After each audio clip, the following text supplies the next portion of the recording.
এক সকালবেলা সুন্দর করে সেজে হিজাব করে এবং আকাশি রঙের একটি শাড়ি পরে ওনার ব্যাচেলার কোয়ার্টারের সামনে যাই। উনি তখন ঘুমেছিলেন।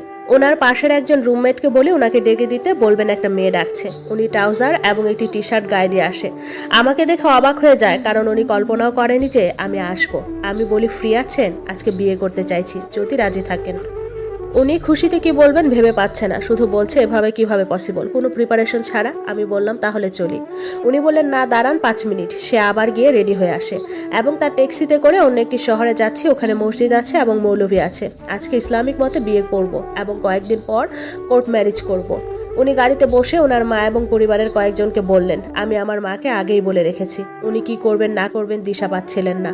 2টা বন্ধুকে ফোন করেন এবং বলে তোরা বাসার সামনে থাক, তুলে নিচ্ছি তোদের, আমি বিয়ে করতে যাব তোদের নিয়ে। আমি ওনার কাণ্ড দেখে মুচকি মুচকি হাসছি। এরপর অন্য শহরে আমরা আসলাম। ওনার পরিবারকে ভিডিও কলে রেখেছে।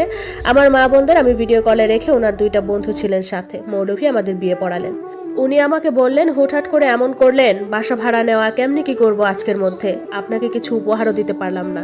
আমি বলি দেওয়ার অনেক সময় পাবেন। এরপর ওনার 2 বন্ধু সহ নাস্তা করে ওদের বাসায় নামিয়ে দেয় আর আমাকে নিয়ে মার্কেটে যায়। মার্কেট থেকে একটা নাকফুল, গলার চেইন আর হাতের চুড়ি কিনে পরিয়ে দেয় আর বলেন শাড়ি জামা কাপড় পরে কিনে দিব, বাসা ঠিক করে নেই। আমি বলি আস্তে ধীরে, অসুবিধা নাই, আজকে বাসায় নামিয়ে দিন আমাকে, কোর্ট ম্যারেজটা করে নেই আর আপনিও কোর্ট ম্যারেজের আগে বাসা ঠিক করে নিন। আমাকে আমার বাসায় নামিয়ে দেয় আর উনি চলে যাওয়ার সময় বারবার আমাকে দেখছিল। ভীষণ লজ্জা পাচ্ছিলাম আর মনে মনে ভাবছি ভালোবাসা বুঝি এভাবেই হয়। বাসা আসার পর দেখি মেয়েটা এসেছে। কফি বানিয়ে নিলাম 2 কাপ। কফি খেতে খেতে মেয়েটাকে বললাম আমি আজ বিয়ে করেছি আমার ধর্মের রীতিতে, কয়েকদিন পর কোর্ট ম্যারেজ করবো, তুমি কি সাথে যাবে? সাথে আমাকে জড়িয়ে ধরে অভিনন্দন জানায়। আমি বলি তুমি অনেক করেছো আমার জন্য, আমি এখন চলে যাব আমার স্বামী বাসা ভাড়া নিলে। সে আমাকে জড়িয়ে ধরে কান্না করে দেয় আর বলে না তুমি যেও না আমাকে ছেড়ে, আমার ভালো লাগবে না, তোমার স্বামীকে বলো এখানে আসতে, এখানে থাকতে। আমি বলি না তা কি করে হয়, এতদিন আমাকে দয়া করে রেখেছো আর না। সে বলে না তোমাকে ছাড়বো না, সে নাসর বান্দা। আমি বললাম তাহলে ভাড়া দিব। সে বলে দেখা যাবে। বিকেলের দিকে সে আমাকে দেখতে আসে, আমার জন্য ফলমূল আনে আর বলে আপনাকে অনেক সুন্দর লাগছে। আমি বলি বাসা ভাড়া নিতে হবে না, এখানেই থাকবো, মেয়েটাকে ভাড়া দিলে হবে। সে বলে আপনার ইচ্ছা, আপনার যেখানে শান্তি লাগে সেখানে থাকুন, আর আপনি চাকরি করবেন না, আমি যা কামাবো তাতে আপনার আমার হয়ে যাবে। আমি বললাম আচ্ছা।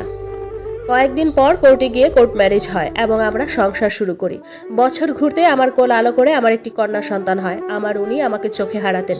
ওনার পুরো দুনিয়া ছিলাম আমরা। সময় সময় নিয়মে চলে যায়। ওনার সাথে বহু বসন্ত একসাথে পার করলাম। আমার মাথার চুলও কালো রং থেকে সাদা রং হলো। দেখতে দেখতে আমার 5টা কন্যা সন্তান দুনিয়ায় আসলো। আফসোস আমার বড় সন্তানটাকে আমি আর পেলাম না। হ্যারিসও তার খোঁজ জানে না। ওই কাজিনটাও খোঁজ করেছে কিন্তু আর খোঁজ পেল না। আমার 5টা কন্যা সন্তানের দিকে তাকিয়ে ওর শোকটা কিছুটা ভুলার চেষ্টা করি। আমার উনি বিয়ের প্রথম দিন থেকে যেমন ছিল আজ এত বসন্ত পার করার পরেও তেমনই আছে। কখনো আমাকে কথার আঘাতে কাবু করেনি। হ্যারিস আমার যেমন ক্ষতি করেছে ঠিক তেমনি ভালোও করেছে। এজন্য আজীবন কৃতজ্ঞ হ্যারিসের প্রতি। বিদেশে আমাদের নিজেদের বাড়ি হয়েছে এবং একটি দোকানও হয়েছে। আমি আমার সন্তান এবং আমার উনিকে নিয়ে সুখেই আছি। পরিশেষে এটাই বলতে চাইছি, আমার জীবনে এত দুঃখ যদি না আসতো তাহলে আজকের মতো সুখ আমি পেতাম না, আমার উনিকে পেতাম না। আমি জোরে জোরে চিৎকার করে বলতে চাই আমার একজন উনি আছেন।